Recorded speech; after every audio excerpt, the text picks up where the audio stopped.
Good morning. Hemshech, Ayin Beis, Volume 3. We are on top of page 1450. What we learned yesterday was first finishing the paragraph, the previous page. So the general discussion is about the siyua, the support that the malachim, the angels, offer to the neshamas as they come down here below. But in the context, we're talking about different levels of revelation, where there are memutzayim or there are no memutzayim, like during the time of the Beis Hamikdash and Matan Torah, there was no intermediaries, because it was the Gilui of Atzilus itself. That was on page 1448. The bottom of 1448 went over to the Ovis and the Shvatim. The Ovis is a Gilui of Atzilus. The Shvatim is a Gilui of Atzilus as it relates to Biyah, the bridge. The Malachim is in Biyah itself, as he explained. But in general, the Malachim and the Shvatim have similarities because they're both intermediaries. And in Navaida, he compared that to the difference between the Ovis and the Shvatim. Mesiras Nefesh of Echad, Yechudei Elah, the Ovis, and Yechudei Tata, Mesiras Nefesh of B'chol Nafshecha. The Shvatim, which is more commensurate to the individual, the Yesh, as it's sublimating itself and nullifying itself to the divine, as we learned. Then, in the context of explaining the difference to B'chol Vavcha, B'chol Nafshecha, because B'chol Vavcha is a lower level than B'chol Nafshecha, as he explained it, he said that can be explained also the difference between the Merkava of Bria and the Merkava of Yetzirah. But in general, the conclusion, he said, was in general, there's Neshamas of Atzilus, Neshamas of Biyah, Zera Adam and Zera Behema. Zera Adam received from the Merkava Ilah, the higher Merkava, Makafta Ilah from the Ovis, and the Zera Behema received from Makafta Tato of the Shvatim. And yet, there's also Etzema Neshama. The Etzema Neshama is everybody has from Atzilus Tahirihi, and that's what radiates during the 10 days of Tshuva Bihimotzei, which has been somewhat of a segue to the next paragraph that we began yesterday as well, and that is that all this, the hashpah that comes in the neshamas through the memutzayim, through the interfaces, the intermediaries, namely the shvatim and the malachim, that's when the neshama manifests inside of a body. Because we learned earlier, neshama that's higher than that, all the way in its root, is higher than malach. Being that it now comes down, however, inside of a body, where there it goes down a level. It goes down. It's lower from its original root level, and the earth is concealed in it, as we see with each one of us, no matter how powerful and how deeply rooted in the highest levels of neshama is, when it comes in this world, it's concealed. That's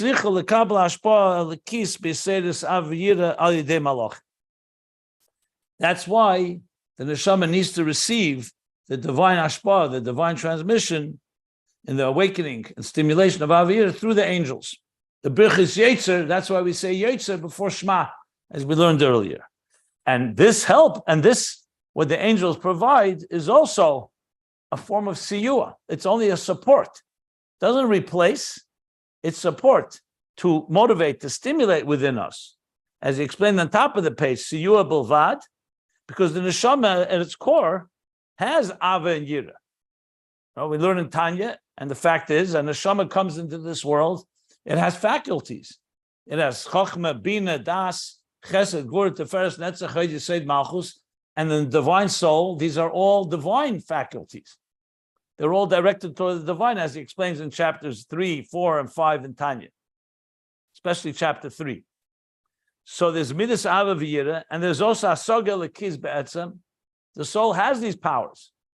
It's like when a child is born, even if the powers have not yet developed and they're not being actualized, but the powers are there within the child, even in a young child, a newborn child.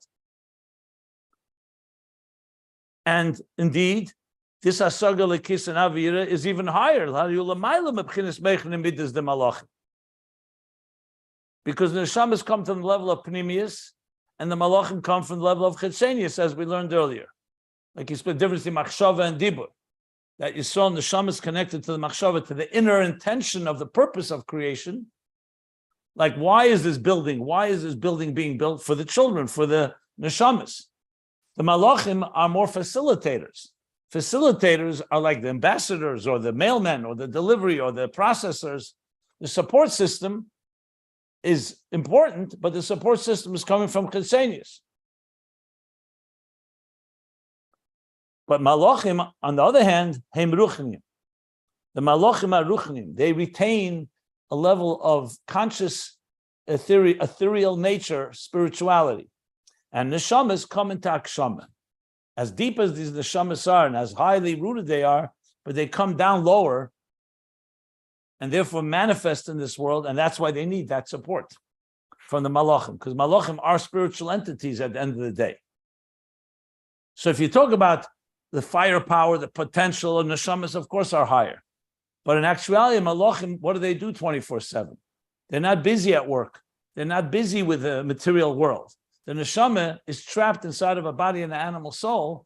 So even though it wants to connect to the divine, but it's not that simple. It's not easy because it has to contend with the world where it was sent to for a reason. And we'll learn more about the reasons shortly. But in all practical in practical terms, the neshama is bakshama. And the angels retain that spiritual. So when we speak about the angels, when we think about them, they're able to inspire us because they are actively spiritual entities that are representing Pnei Aryeh, Pnei Sher, Malach Michal, Ava, Malach Gavriel, Gvura, and so on. Are Shvatim higher than Malachim? That's what the Rebbe Rashab said in the previous page. Yeah. So therefore, Al-Kain Tzrichim Siyua Ma Malachim. And that's why the neshamas need support from the malachim, but it's support. Okay, that's where we stopped on line 5 on page 1450. So now we're going to continue on, and I was going to add another interesting twist. That this very fact that neshamas come down by akshama lower is precisely because they come from a higher place. Malachim can't come down that low. So here's the paradox. Someone, for example, that's able to deal with the challenges of life has more strengths. So think of, let's say, an example. You could have a great teacher, and he's teaching you in yeshiva, he teaches you Torah, mitzvahs, chassidus, everything. But his domain is learning Torah. If you put him in to some city on a shlichus where nobody learns Torah, and not initially, and he has to deal with the challenges of this world, it's not going to be that easy. That's why the Meraglim didn't want to go into Eretz Yisrael. Eretz Echelis Yeshver, they said it's a land that consumes its inhabitants. It's too materialistic for us. But then the shlichus is that the neshama, the person has to go into that world. So on one hand, everything you learned in Torah, all the resources you learn from your teacher. But who has more power? Is the one that goes to a more distant place that has more inner power. That's what he's going to explain now. So even though the Meraglim are correcting Giluyim, it's easier to stay in a kollel. It's easier to stay in a yeshiva, in that type of environment. Malachim have that. And when the Malachim talked about how, when they spoke about negatively, look at these human beings who are sinning before the Mabul, Hashem said, let's see what happens to you. And they took the Malachim, they threw them down, they're called the Nephilim. And they were far more corrupt because they couldn't handle it. They didn't have the strength. They're spiritual entities. A spiritual entity comes into a material world, will be completely at loss. The Neshamas, on the other hand, are deeper than the spirituality of the Malachim. So they have the power to come into a world. Yes, there's free will, and they can transgress, but they also can transform this world into a Dira B'Tachtein. So that's what he's going to now discuss. That indeed, this very quality that the Malachim offer is also their weakness in a way, because Neshamas have greater power than the Malachim do. However, it needs to be revealed, and that's where the Malachim come as the support. So let's read now, line 5 on page 1450, and the pages, if you want to follow the text, can be found at ayinbeis.com. So he says, Omnom, however, Ze Gufa. This itself, this very fact, Shabo ba'akshama begufa nefesh habamis, that the neshama, which is a divine entity, manifests ba'akshama. Akshama is a word very, you can say very concrete, very tangible, but very physical. Doesn't remain an ethereal entity when it comes inside the body. Obviously, the neshama retains its spiritual nature, but it doesn't stand, as we spoke, aloof or removed. The neshama is completely bestapshus inside of us. The nefesh alikis is not a separate entity. It becomes part of our very being. And a person has to eat and sleep and drink, and all the physical activities are also negate the nefesh alikis for it to survive. So that means bakshama. Bakshama means it comes into a very materialistic form. In the guf of nefesh habam is this very fact that it comes in the guf of nefesh habam, hu mipnei ma'alosam. It's due to their quality, to their great strength. Shehem b'bchinas apnimius. Hu mipnei ma'alosam. Shehem b'bchinas apnimius. Because they come from an inner dimension, from a deeper dimension. Yesh b'koichem. That's why they have the power, l'sakin, to repair, u'levarer, and to separate or refine, clarify, esa guf nefesh habamis, to refine the guf nefesh habamis, precisely because they come from pnimis. That's why. So the very fact that they come lower in akshama, which is why they need the support of the malachim, that very fact is because they come from a deeper place. Chassidus sometimes brings the concept of kol ha-gavaya v'gavaya b'yesa noifel lamata mata yesa. The higher something is, the lower it goes. Like when you see stones that fell off a wall. So the stones that are farther out from the wall are the ones that were on the highest part of the wall. That's the example given in Chassidus. Because the higher it is, the farther it can fall. So that is used in many different contexts. But one of them is that something that is able to go further out means it's more powerful, like an avuka. When you think of a powerful, powerful torch, the more powerful it is, the farther the light can reach. Va'abiru de nefesh habamis, and this refinement of the animal soul, hu b'koyach atzmon dafka. He's adding now another key point. What power does the neshama have to refine the animal soul? So you may think it's coming from the malachim.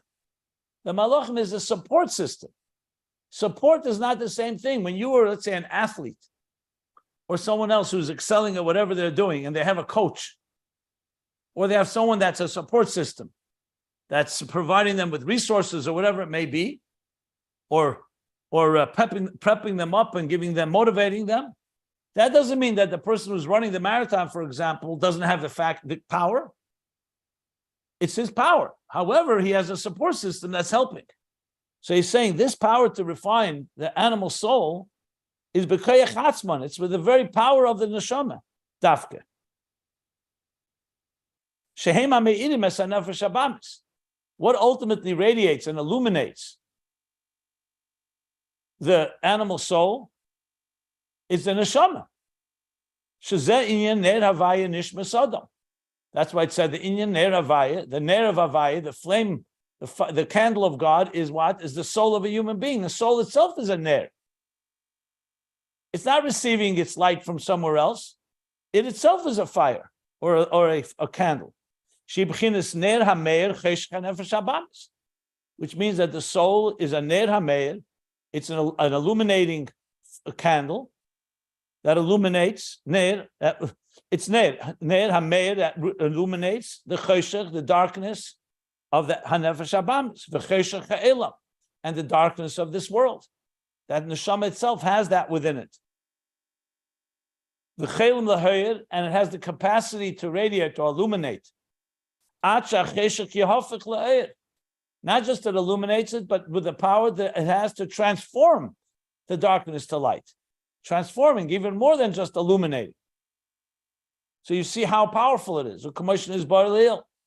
As was explained earlier a number of times.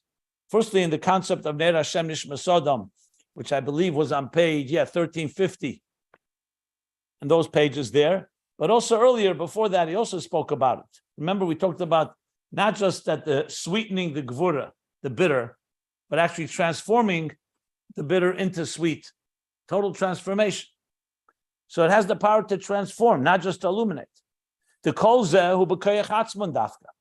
All this is with their very own power, their own inherent power of the soul.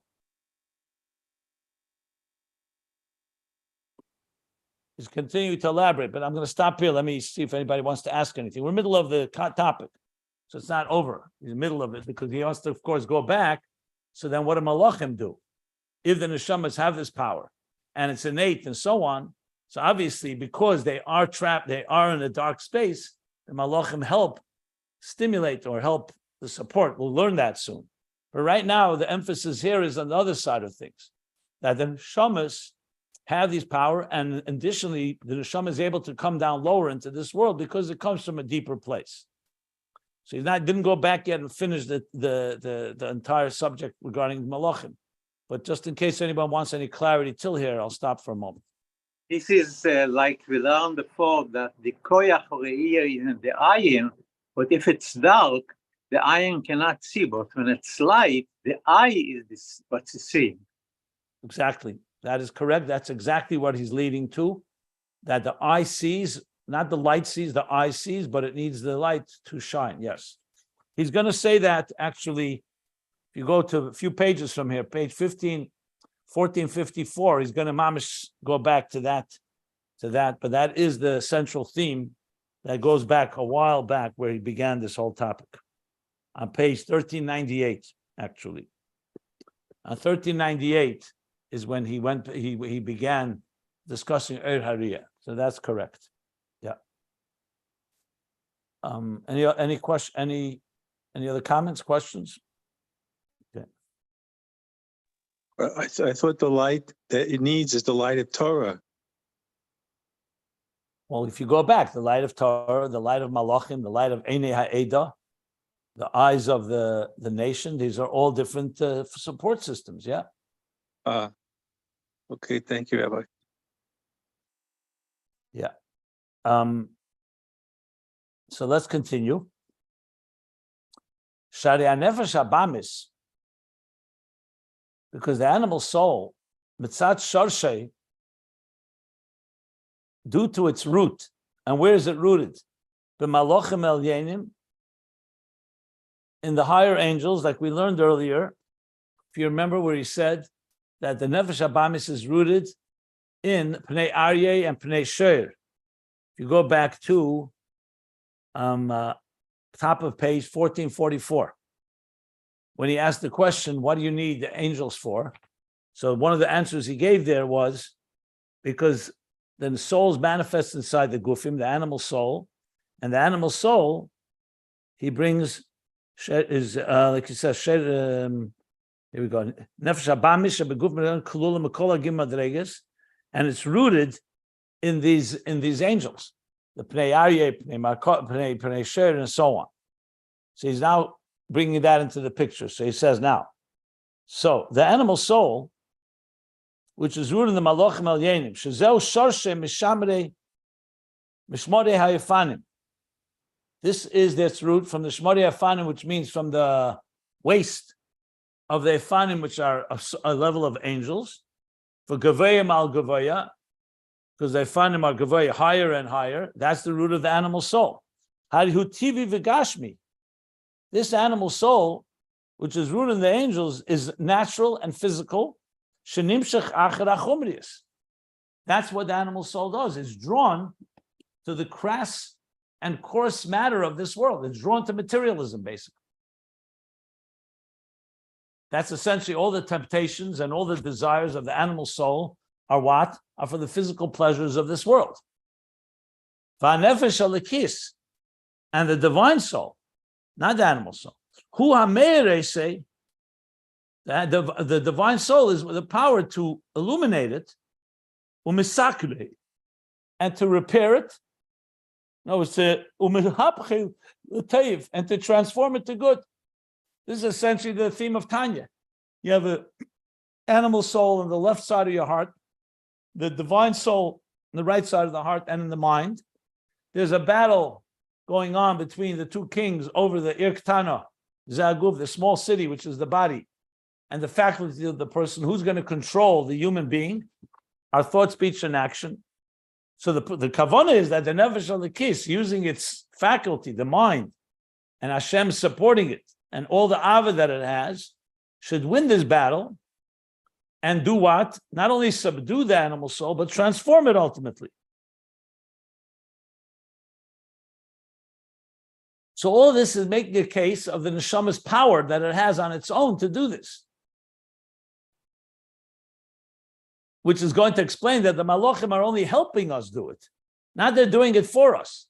They're not replacing us. That's where this is ultimately leading to. But meanwhile, it's all talking about the neshamas have this power. And because they come from such a primistic level, they can come and engage in this battle. Malachim could never engage in such a battle. They would not win such a battle because their ruchnius is deep, but it doesn't have the capacity. It doesn't come from such a deep place that can come into a world like this and engage with an enemy. Their domain is spiritual world, the malachim. As a matter of fact, based on what he just said, the animal soul actually comes from the malachim. So how could they engage a battle with the animal soul that comes from them? They're commensurate to each other. Not, God forbid, that the malachim are the animal soul, but is the root of them. Is the nefesh elikis that's higher than malachim, that has the power to engage with the animal soul and overcome the animal soul. In many ways, when Yaakov wrestles with the angel, and the angel says, I can't win over you, that was the idea. The angel was the angel of Esav, which relates more to the animal soul. It was wrestling with Yaakov, and Yaakov, he overcame because the neshama has that power. So he's saying, so the neshama has the power not just to not be affected, but to transfer, and not just to illuminate, but also to transform the animal soul to good. So the afanim and the malachim are like a negative thing. We've been, it changed our whole thesis, theme or whatever, thesis. Why? Because he was just said the afanim is the root of but they're still malachim. They're holy angels. That's yeah, the why holy angels. But they actually get rid of their own roots and they go and try to help the nefesh elikis. Well, if you go back to page 1444. He said that the malachim actually help tame the animal soul, because the malachim are spiritual entities. We're talking about who has the power to come into this world and fight with and illuminate the animal soul. That's the neshamas. It doesn't change anything. It's exactly the same idea. On the contrary, if you go back to 1444, he makes it clear that when you say yetzer, malachim, the malachim actually help tame the animal soul. He didn't change that intention. He's pointing out here what neshamas have that malachim don't have. That's what he's pointing out here. The malachim are not supporters of the animal soul. That's not the point. The animal soul is rooted in them, but they're not the supporters of them. They actually are going to be supporting the neshama, the nefesh elikis.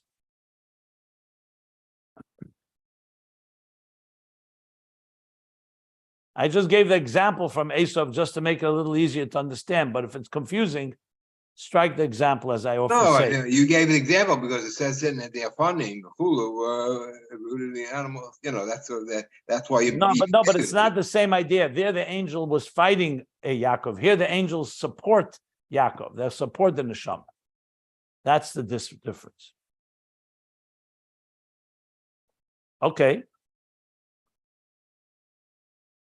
Umashamoyel alov. Now he continues. We didn't finish. Umashamoyel alov his bonus the bittul sharshe makere. So now he's bringing back exactly what we're talking about, and the fact that it helps the contemplation of the bittul of sharshe makere of the animal soul. Going back to what he said on page 1444, that when we contemplate that the animal soul is rooted in the merkava. The merkava is a merkava of kedusha, like he said. On top of page 1444. So that's why the Anshe Knesset Agdeli, he said there, designated that we should say Kedushas HaMalachim in Yetzer, because that shakes up the animal soul. Because the animal soul is rooted there. That's why when we mizbeinen on the bitl of the malachim, which is the sheirish amok of the animal soul, that's the fire from above of the animal soul. What's the fire and passion of the animal soul below? Comes from the passion of the malachim above. Like we learned earlier on page 1444 that I just mentioned. So that hine kol zeh hu b'derech siyua levad. That's only as a support. In other words, it's not a contradiction to what we're saying here. The neshama itself has that power because ner Hashem nishmas adam, and be'etzem it's rooted in the highest levels, and it's like a flame of God that has the power to illuminate even the animal soul, because the animal soul itself is drawn toward the material. Yes, indeed, it's rooted in the malachim, and even when you use and invoke those malachim, they're not replacing the neshama's work. It's a support to help the neshama do its work. When you invoke the malachim, you're invoking and so-called shaking up the animal soul, because you're basically saying like this: the neshamas are higher than malachim. When they start doing their work, the malachim that relate more to the animal soul, meaning relate more, they're the root of the animal soul, support the neshama. So what happens to the animal soul? The animal soul itself sees that my own roots are also supporting the neshama, so it shakes it up and helps refine the animal soul. That's what we learned on page 1444. And that's what he's quoting here. So to put it in, let's say, I'll give an example for it from Kutta Teda Chukas. He says there that the koyach hamesava, the power to desire, that a person desires things that are not appropriate even, or desires in this of materialism.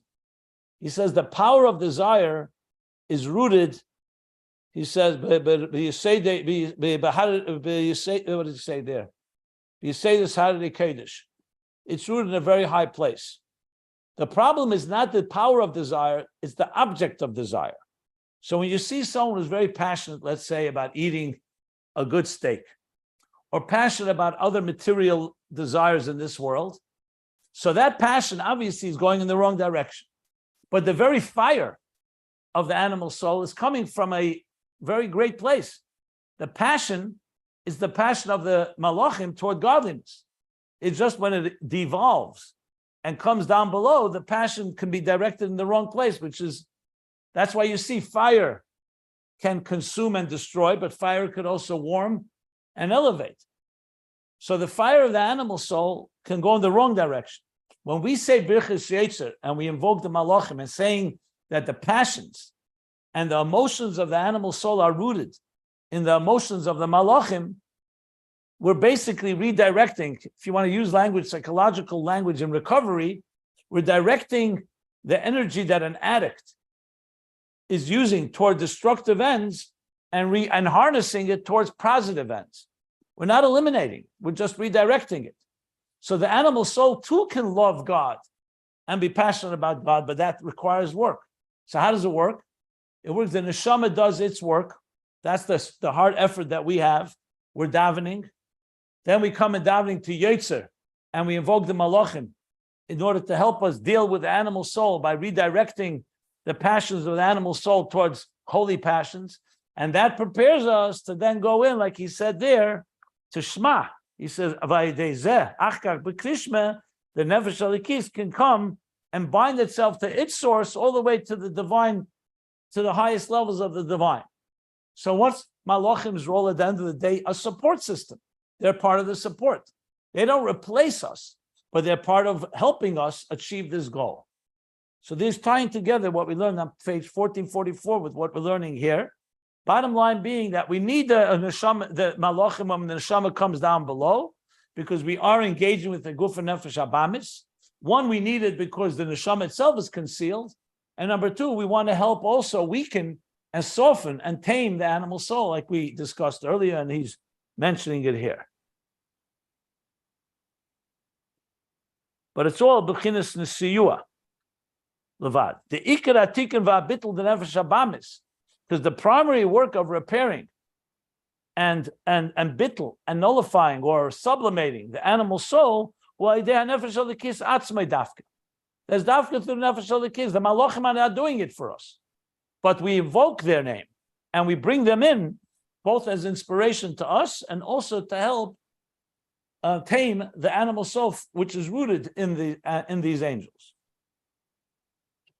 They are not a siyua for the nefesh habahamis, only for the nefesh elikis that is misakin the nefesh habahamis. For both things, like he said on page 1444, two things. One is a siyua to help tame, sublimate the animal soul, and it's also a siyua to help the nefesh elikis as well. He brought both things there. He said, Gam. If you look there, he says, the second reason, he gives both reasons.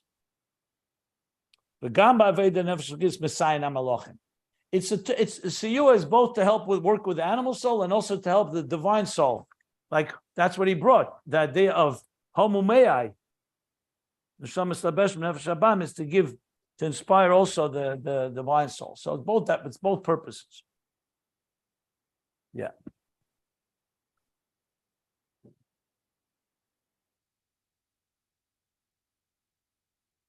He's still in the middle of it, so let's continue reading, and then I'll stop for questions.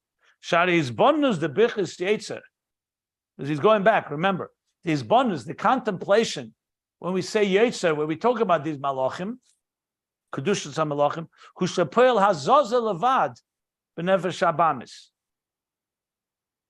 So there's bonus in yetzer, not in shema. We're talking now yetzer. It only causes a hazazel, a shakeup of the animal soul. Like I said, the animal soul is being exposed to a new way of looking at things because it's being exposed to its source, which is the angels. However, it's a shakeup, an internal shakeup, not a superficial one. If you go back on page 1444, he's actually quoting the language that he used there.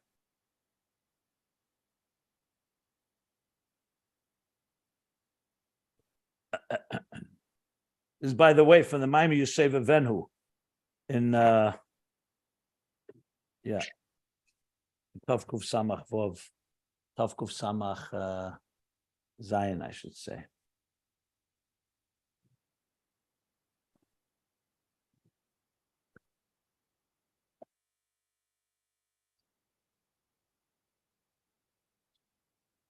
Yeah, a second. He says it from the sixth line from the bottom of the first paragraph before the new paragraph. Yeah, yeah,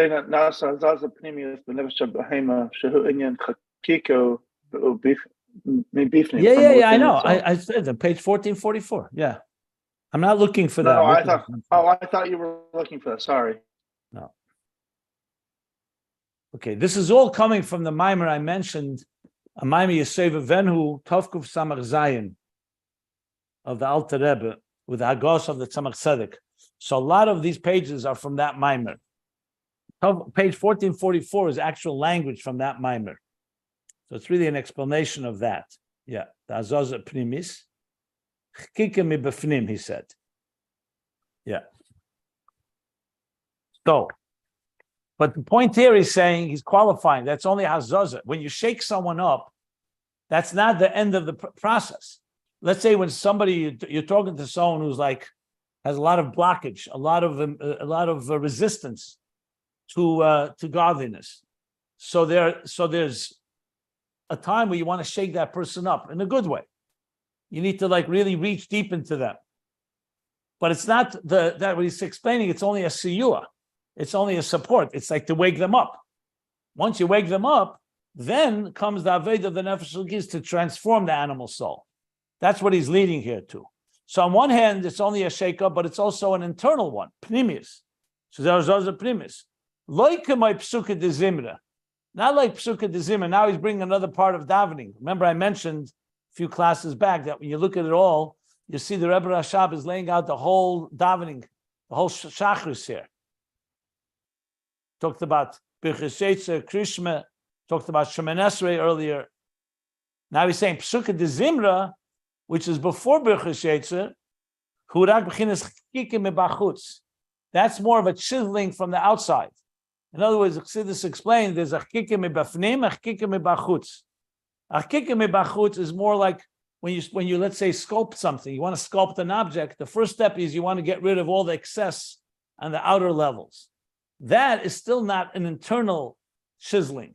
Then comes the next stage of chiseling where you go deeper into the kishkas, into the guts of the object to really engrave it internally. So he's saying psuka de zimra is more hazaza chitzenius or chike mibachutz. Like when you first do the outer, it's more cosmetic, if you wish. And chike mibafnim is birchus yetzer. When you invoke the angels, you're ready now deeper shakeup. So these are different ways of attacking, so to speak, the animal soul and getting it to weaken it, to soften it up in this battle between the divine soul and the animal soul. So he's adding now psuka de zimra is chike mibachutz. So birchus yetzer is hazaza pnimius, but it's only hazaza. You still have not done the transforming. The inyan hazazahu. What is the inyan of this shakeup? Hazaza means a move, a shift. It's a shift in consciousness. You want the animal soul to stop resisting, and it should agree to accept what the nefesh halakis has to say. Let me just give an example. I gave the example before that. You talk to someone who's very resistant and has a lot of walls up and defenses. So one of the ways to get to a person like that is obviously you don't want to get into debates. You definitely don't want to get angry. You don't want to, but sometimes you have to say something that maybe will spark. Who knows? You say something nice. You may say something about their children. You may say something that some soft spot you want to reach. So they should be more receptive to you. I discussed this many times, and when you speak to people, communication, the first thing in communication is trust. There's no trust, you're not getting anywhere. Trust is not built on winning an argument. It's not built on persuading anyone. Trust is built on an emotional connection where the person begins to so-called be receptive to what you have to say. That's sometimes the hardest part. The Rebbe once said in a Sikh, Miketz Tov Shemem Zayin, that to make a person a keli means sometimes simply you see them in the morning, you say good morning to them, and that's it. Even if you don't put on tefillin with them, and they don't do an actual mitzvah, the bare fact that you showed kindness, you said good morning, that can achieve something more than anything else because you've created a keli. You created someone to be receptive. It's a very powerful sikha, Miketz Tov Shemem Zayin, if you want to look it up. It's printed in both Sefer HaSichos Tov Shemem Zayin and also in Likutei Sichos Chelik Chav Hei, volume 25 in the Heisofis and the additions there. So the same thing, I'll give an example in counseling. When you counsel people, especially couples, let's say a scenario where the couples are not speaking to each other. They're very angry at each other. They don't even want to sit together. Let's say you can convince them to come sit down. Let's just talk. No one has to win. Let's just talk. Let's open it up. What's the greatest challenge here? It's not to convince them of anything. It's not them to listen to the other. They're not ready for that. It's just the ability to open them up, some type of hazaza, that it should shift their mindset and their heart set to be open to talk. You don't always have to get them to talk. Let's just be open to the concept. So getting them to the table is already a good beginning. But in the hazaza itself, there are stages, many stages. Here he's defining two. Hazaza chitzeni is more like an initial prep, a prep talk. It's initial. We're not going to negotiate. We're not going to discuss things. Let's just sit down and create a pleasant conversation, neutral. It's hazaza, but it's not hazaza pnimius. Hazaza pnimius is when you start really getting a little deeper, and you want people to start shifting, that they should be ready to have a deeper conversation, really tackle an issue. Like, for example, you have situations where the couple, they want to get divorced, but there are children involved. So you want to reach them and say, what about the children? And you want to be able to believe that parents care about their children more than about themselves. So that's where you're working on, but this is still not resolving the issues. You're just opening them up to the concept. So the same thing with the Nefesh Habamis. Nefesh Habamis, you can't just convince the Nefesh Habamis, hey, today I love this material world, I love vanity, I love power, I love money, I love influence, and now suddenly I'm going to love God. It doesn't work that way. I would love to see anyone come to that type of quick, cold turkey transformation. I'm not saying it's not possible, but it's not usual. The way is much more of you acclimate the animal soul. You show the animal soul, you know what? The idea of connecting to God is not so bad for you. It actually has some appeal, even on your terms. If you remember, I gave the analogy from the Baal Shem Tov that you feed the animal soul, you give it good kishka, good kugel, you give it a kiddush, say l'chaim. So the animal soul says, hey, it's not bad. I like it also. It's also good for me. You know, you could teach Chassidus. It's not just that the divine soul, the animal soul also likes it. It's stimulating, provocative. It makes you understand yourself better. So what you're doing is you're basically starting to soften the animal soul and create a hazazah. So there's hazazah chitzenius, that's psukkah de zimra.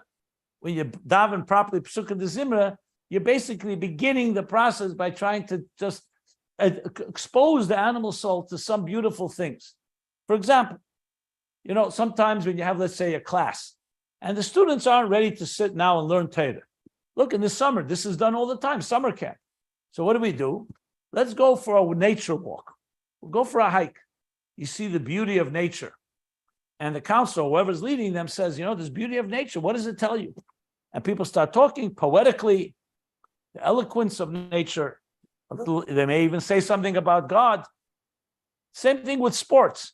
You're not doing something that's per se a mitzvah, but you're opening up the animal soul's also enjoying it. And when it enjoys it, it will want to participate. Then comes the next stage of Azazah Pnimius. This is when you're starting to invoke already the Malachim, but not Malachim, as I said, white-winged elves. You're starting to say, you know, the passion that you have is really coming from a very deep passion of your soul, a very deep passion that's rooted in a very high place. This is used all the time. I use it all the time to help people who are addicted to something and you want to redirect their passion to something healthy. Because at the end of the day, as I said, passion can go both directions. So that's Azazah Primis. This is just a little overview, a little explanation of what he's saying here. But this is all a siyua. But who's doing the actual real work, the heavy lifting? That's the neshama, the nefesh alikis. So that's what he's spoken about. So he says, what's the hazazah consist of? Sheyaskim ala bittul the nefesh alikis. That the animal soul should agree. Start with just being agreeable. The be'esha nefesh, shalo yenaged elov. It shouldn't oppose it. The animal soul shouldn't oppose the divine soul. V'lo yeval b'lei b'avedose. And it shouldn't distract it from its aveda. You're basically saying, at least just, quiet down a bit and let the divine soul be. V'hainu, this is the azazah. Shepoil ba'bitl b'nefesh habamis. So he's causing a bitl, a taming of, you can say a lowering of the temperature or somewhat of a sublimation of the animal soul. The be'esha nefesh alikis eved avedase b'tfilah u'b'teira u'kai gavna. That during the time when the divine soul is serving and doing its work in davening, or teira, and teira u'kai gavna and similar, lo yivalbelu b'machshava zaris.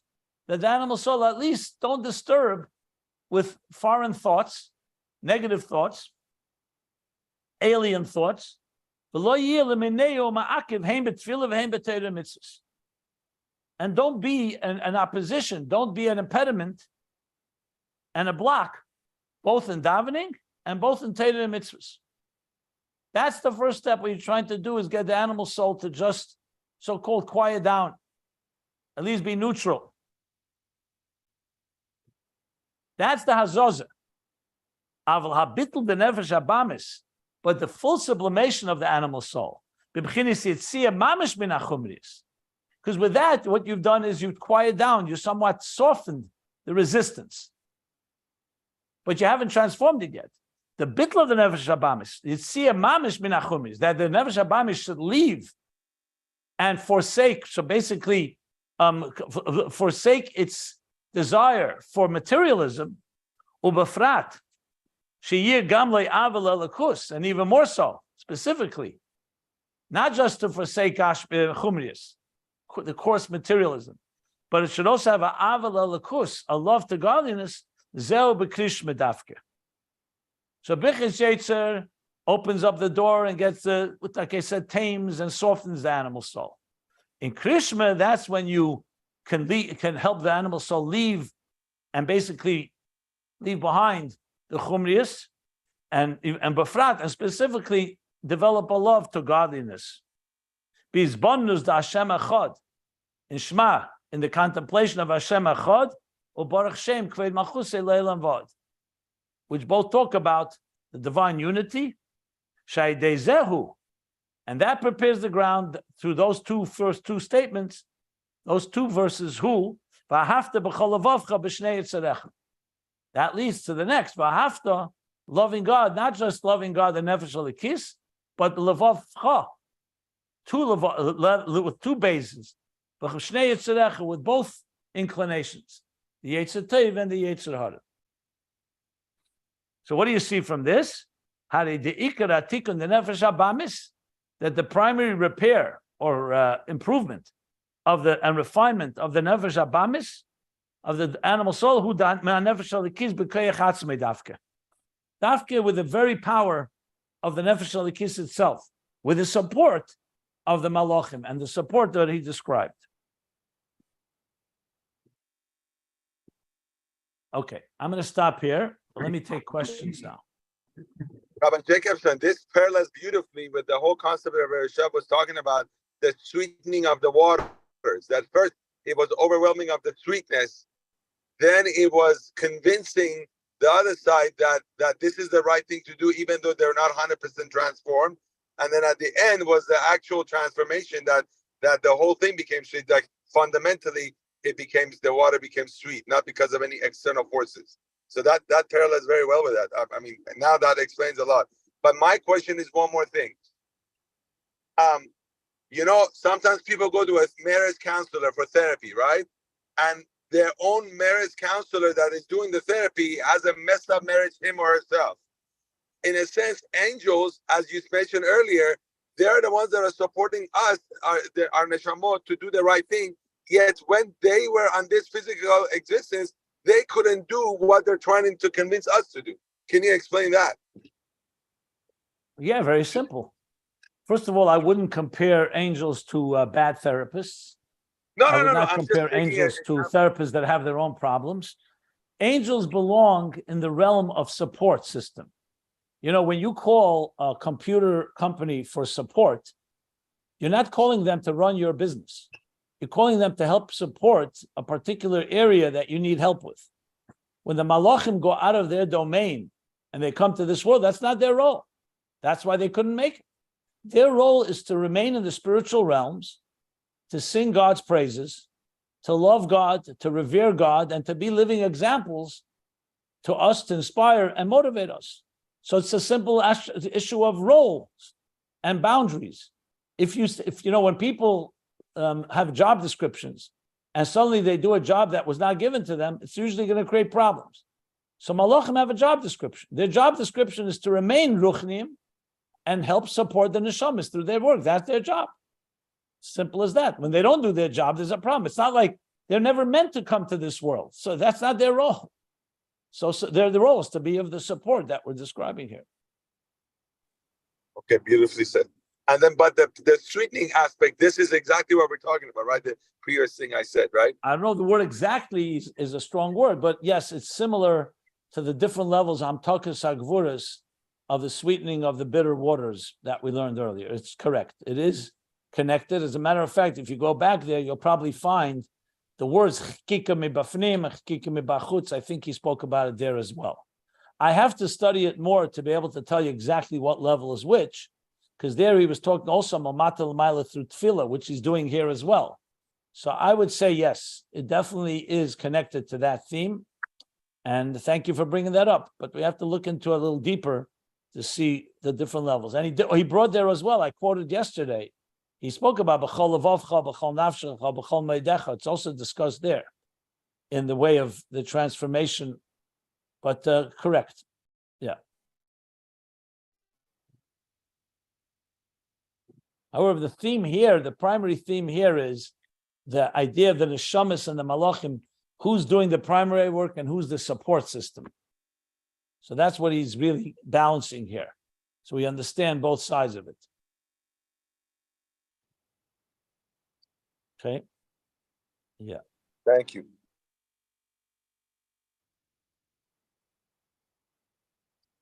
Any other questions?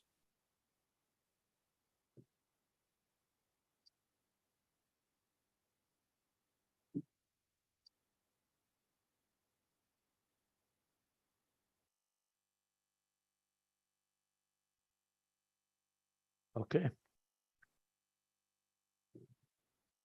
How could the nefesh habamis nispoll from the nefesh elokis? I know there is a siyah from the malachim, but the nefesh elokis is behester.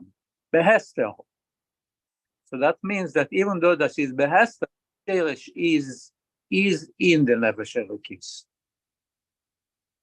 So I gave examples. Summer camp example. I gave this story with the Baal Shem Tov when the king sends away his child and sends him a letter several times a year. So he makes a party and feeds the animal soul. There are all the methods that the Torah teaches us how to explain and persuade and convince the Nefesh Habamis that is also good for the Nefesh Habamis, Ruchnius, and so on. You know, when you explain to people, let's say they're listening to music, and music touches also the animal soul, and then you show them that music also is a transcendent experience. Or you show them the beauty of the Nefesh of Chassidus, that the animal soul on a psychological level understands that is good for it. I mean, this is called Avodah of the with working, and what Chassidus Chabad is so brilliant at, of explaining the goodness, Tamuru Kitev Hashem, the goodness of godliness, not just for the divine soul, but it's also good for you, for your health and welfare. So if you have the Shabamis feels it's good for me, Tev Li, then that's definitely going to cause it to cooperate, but that requires work. So I'm not saying that Shabamis doesn't put up resistance. We all have the battle, but there are also solutions. There are methods to do so. Davening is meant to help weaken and soften the nefesh habamis, and then there's the real hard work and so on, where a person, the Rebbe once told, for example, the Machne Yisrael Development Fund people, he said that you may think that if you break away from that to daven mincha middle of the afternoon in a work day, is going to compromise your work, because here you're in the middle of a busy work day and suddenly you're going to daven mincha. The Rebbe said the exact opposite. If you can create focus, in the middle of the day, you're able to have the discipline to go and daven, it'll help you also exercise that discipline in your work schedule as well. In other words, Kedusha can help you also in your material life. Just as an example. I can give thousands of such examples. This is the work that we do in trying to explain to ourselves and to others why Yiddishkeit, why Chassidus, why Torah, why God is good for you as well, not just good for God, not just good for your divine soul, also for your animal soul. I would submit that most of us here in this class would not be in this class if your animal soul was not enjoying it. I had a Rav whose wife liked to say when they do kiruv that the way to a Jew's heart and soul is through their stomach. Okay, that's like the story with the Baal Shem Tov, exactly. Shalei l'shma, bo l'shma. Absolutely. Whenever people ask me, how do you keep up with teaching Ayin Beis every morning for 11 years and all these classes? I said, because my animal soul likes it. Also, when the animal soul likes something, you stick with it. If it doesn't like it, you're going to have a lot of problems to stick with something. You agree? Yeah, 100%. Doesn't take away the divine soul for sure likes it. That's not a shayla. That's not a question. But so this look, is even when we spar and questions and answers and we argue and so on and so forth. I mean, all in with good intentions and so on. The Nefesh Habamis enjoys some of that. Well, for sure. When I first started this class, go ahead. Sorry, please, Rabbi Taifa, go. What?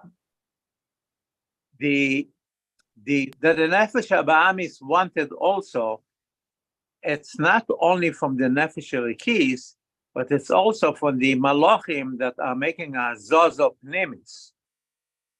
Yeah, that's part of the hisbonenus.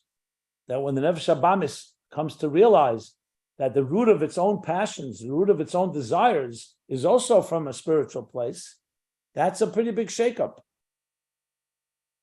You know, when I once was working, well, more than once, with, God forbid, a person who's very, very deeply addicted to unhealthy drugs, or there are no healthy drugs, but really heroin, I mean, very stuff. And of course, he needed a lot of rehab. But one of the things that I said to him, because I came to learn who he was, I said, you know, you're a tremendously passionate person. You know, generally speaking, the more addicted you are, the more passionate you are. The problem is the passion is going in the wrong place. But mediocre people are also mediocrely addicted. They're not that very strongly addicted. And I said to him, you know, this fire that you have in you that drives you to these destructive drugs is a fire that, if it was harnessed and directed toward positive things, you could change the world.